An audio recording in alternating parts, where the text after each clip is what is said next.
E assim a sessão de debate, perguntando se existe alguma questão a colocar aqui ao painel.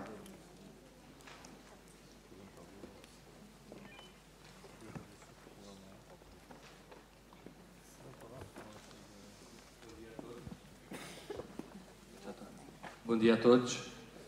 Miguel Herédia da Ocean Vision e queria antes de mais dar os meus cumprimentos a todos os membros do painel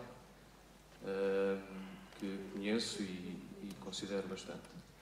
Eu tinha algumas perguntas, some questions for David e uma outra pergunta para a Artesanal. For David, essentially two questions for you, or three. An average aquaculture farm, how many boats does it operate, and where do they build them? Do you have shipyards in Norway to build those boats, or do you buy them abroad? Another question is, what kind of innovation are you seeking in terms of feeding and nutrition for your aquaculture? Where are you heading to? And also, a question that I always have put myself: why salmon? 30 years ago, Norway sensed the market that the market wanted to consume salmon, or do you have competitive advantages and characteristics for that kind of fish? Para a Artesanal, só muito rapidamente, disse que um dos constrangimentos era o funcionamento da doca pesca. A minha questão é como é que acha que a doca pesca devia funcionar, ou como é que a formação do peixe, do preço devia funcionar na doca pesca. Muito obrigado. Mais alguma pergunta? José Apolinário, da doca pesca. Eu quero, a minha intervenção é pessoal. É tudo pessoal que eu quero dizer. Eu achei muito interessante a intervenção do Carlos Macedo. E sobre este ponto da doca pesca, eu gostava de colocar bem uma questão no AMA, porque o Manuel Tarré trouxe aqui para cima da mesa a questão central a nível nacional: pulverização das associações. Cada associação criou uma organização de produtores. No continente existem uma dúzia de organizações de produtores. Bom, a primeira pergunta é: como é que conseguimos dar massa crítica quando cada associação transformou numa organização de produtores? Nós não devíamos ter mais que 5 ou 6 organizações de produtores. Cada vez que há um litígio em torno de um porto, a associação quer criar uma organização de produtores. Portanto, isto é a primeira nota. Portanto, precisamos mais organizações de produtores como a Artesanal Pesca. Porque sem ter essa capacidade crítica, não é possível fazer a intervenção que faz a Artesanal Pesca. Segundo, o Carlos Macedo pôs uma questão com a qual partilho, que é preciso mais espaço para o setor privado, para as associações, para as empresas. Portanto, o modelo da doca pesca não dá esse espaço. Bom, mas esse espaço tem aqui desafios.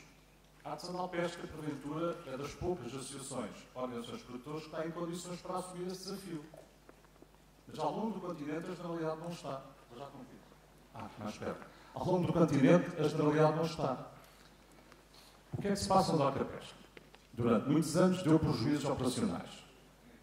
Só passou a ter resultados operacionais positivos quando reduziu pessoal, reduziu estruturas, reduziu custos em pessoal e quando aumentou a taxa da primeira venda sobre os comerciantes a partir de 2008. Os comerciantes acham que não deviam pagar 5%. As organizações produtoras pagam 3%. Portanto, aquilo que o Carlos Macedo aqui disse, que foi o ano passado, a pessoa pagou 600 mil euros. Se fosse um comerciante a falar, tinha dito, o ano passado paguei 1 milhão de euros. E esta é um ponto-chave aqui sobre esta matéria. Passando o seguinte, a pergunta que eu coloco ao Carlos Macedo é a seguinte: a Artesanal Pesca está em condições de assumir a concessão de uma lota como Sesimbra, assumindo, portanto, todo o negócio?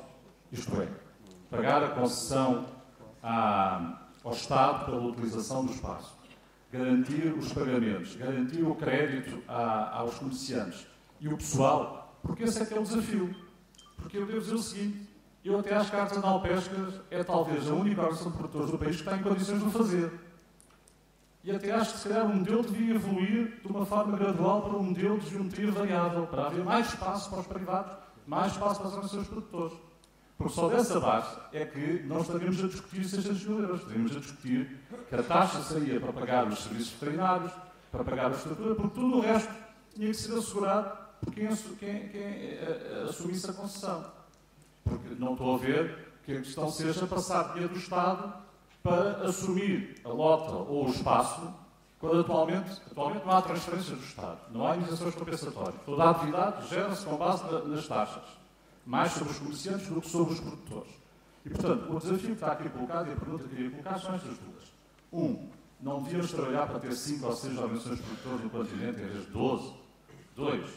Além da artesanal pesca, que estará em condições de assumir todo o negócio de uma lota concessiva e, portanto, pagando ao Estado essa concessão, quantas outras é que estarão em condições de fazer? Muito obrigado, José, por as questões.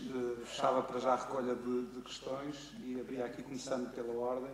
David, if you don't mind to answer the question. Okay. Answer to your first question, how many vessels per farm?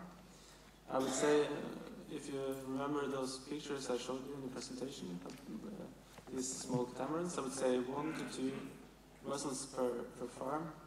But then you have other vessels, which are used more for observation. They are typically high-speed monohulls. And then you can have maybe two more vessels. So let's say 4 and 5 vessels per fish farm. And where they are built, that is on local shipyards all along the coast of Norway.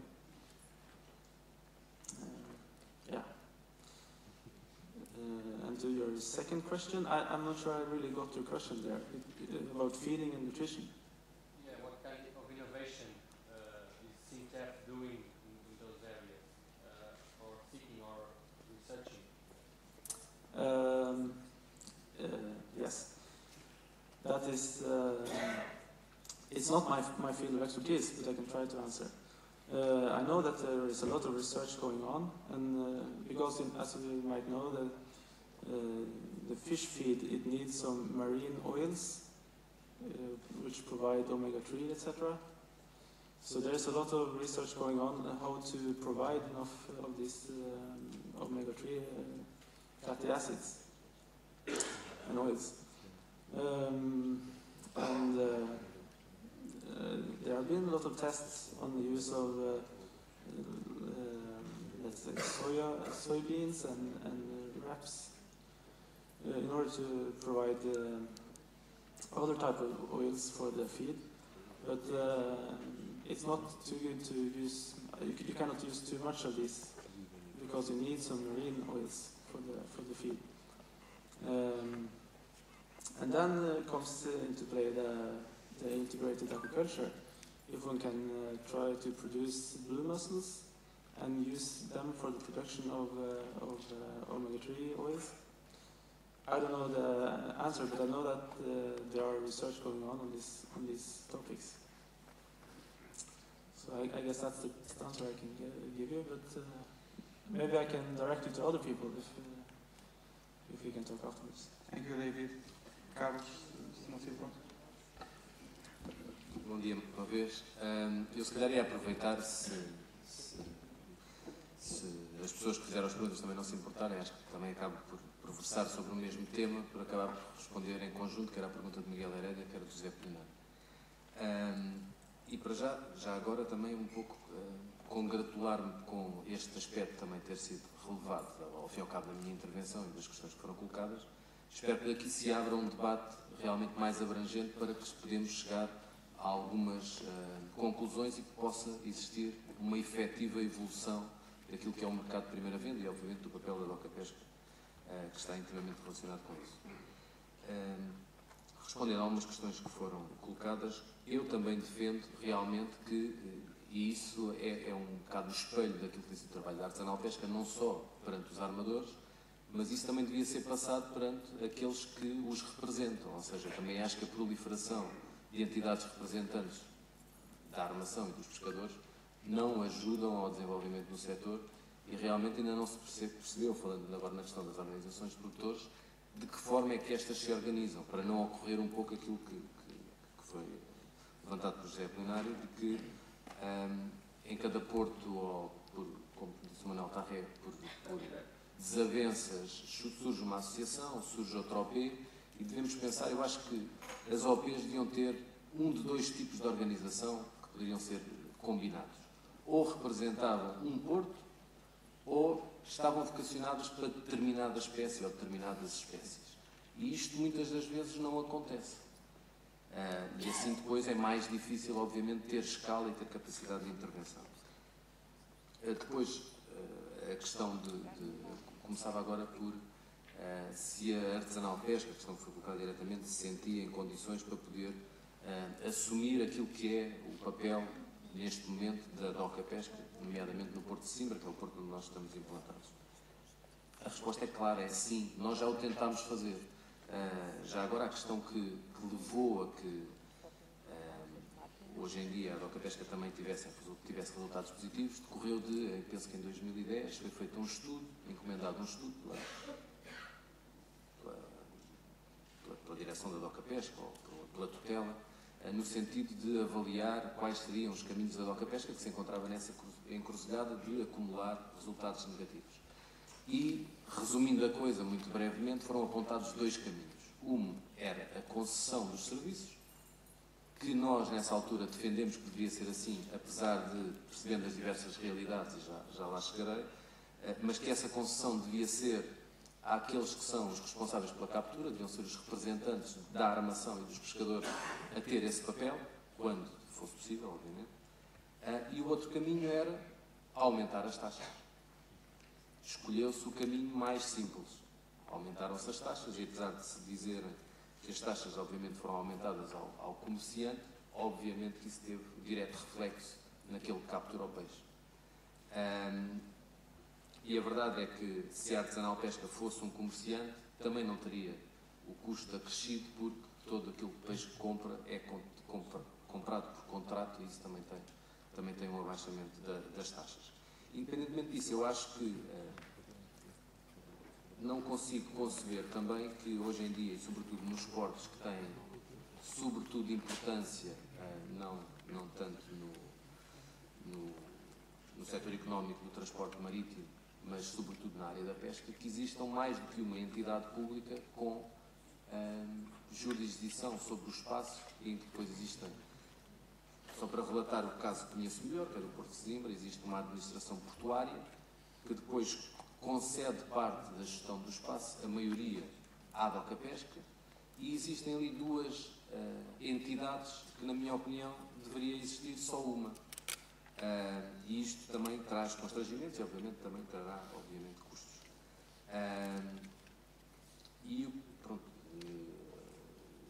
Dizendo que realmente a artesanal pesca, e nessa altura, depois de ter sido tomada, em função desse relatório, a decisão de aumentar as taxas aplicadas sobre o peixe, a artesanal pesca ainda pediu à tutela, na altura, que fosse desenvolvido um projeto piloto para Sesimbra, que funcionaria como teste à capacidade da artesanal pesca também, mas esse debate terá que ser muito mais alargado e terá que ser...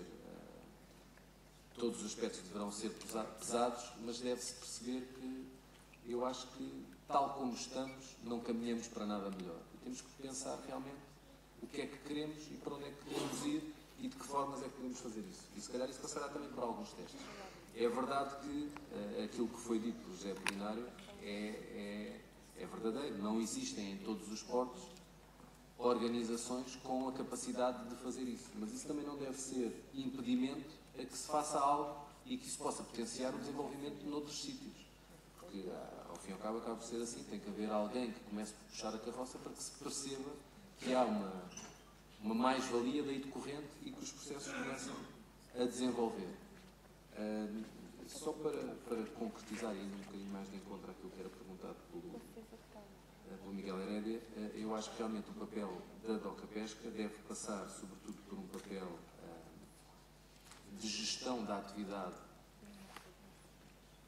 também portuária, quando não for necessário ter outra entidade, mas um papel regulador mais do que o papel ativo ativo que acaba por não ser ativo no desenvolvimento da venda, sendo que o papel que tem hoje é um papel de gestão de um leilão E eu acho que uma entidade como a Artesanal Pesca, uma entidade que represente os armadores e os pescadores, em alguns casos e em determinados produtos, poderá manter esse papel de realização do leilão, sobretudo quando a oferta é curta e daí se possa ter benefício financeiro para a armação, mas pode ter um outro papel que é o de ser agente ativo na venda, que a Doca Pesca não tem, e daí também retirar dividendos para a produção, que a Doca Pesca não tem esse papel, nem está vocacionada para tal.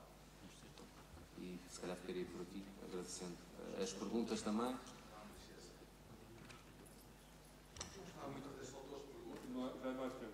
Gostava de saber quem é que ganha dinheiro no meio disto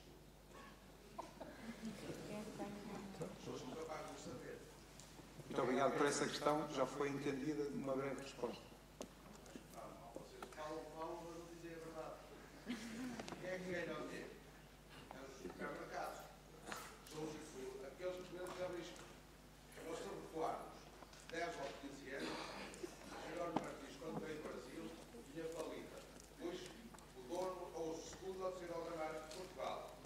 Os pescadores, toda a gente trabalha, nem com o gasóleo ganha.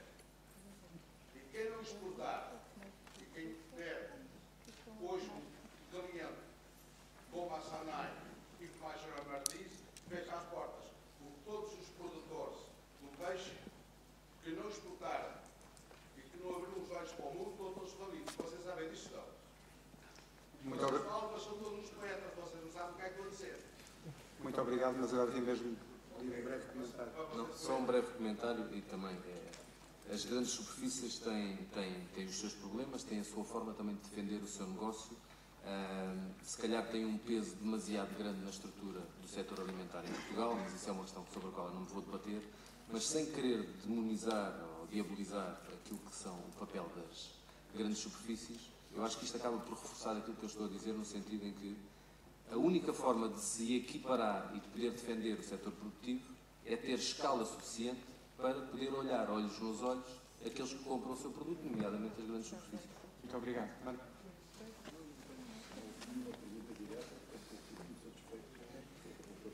I'll ask only a just comment or swift comment to David. Not to the question, but to the last question that was put to you. Yes. You asked why salmon. That's an interesting question. I guess historically salmon has been considered to be a very valuable species. But most of all, I guess the answer to your question is that the breeding has been successful.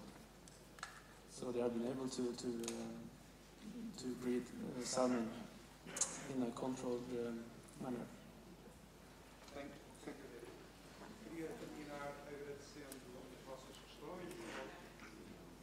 Queria terminar agradecendo as vossas questões, a vossa emoção também, o vosso empenho.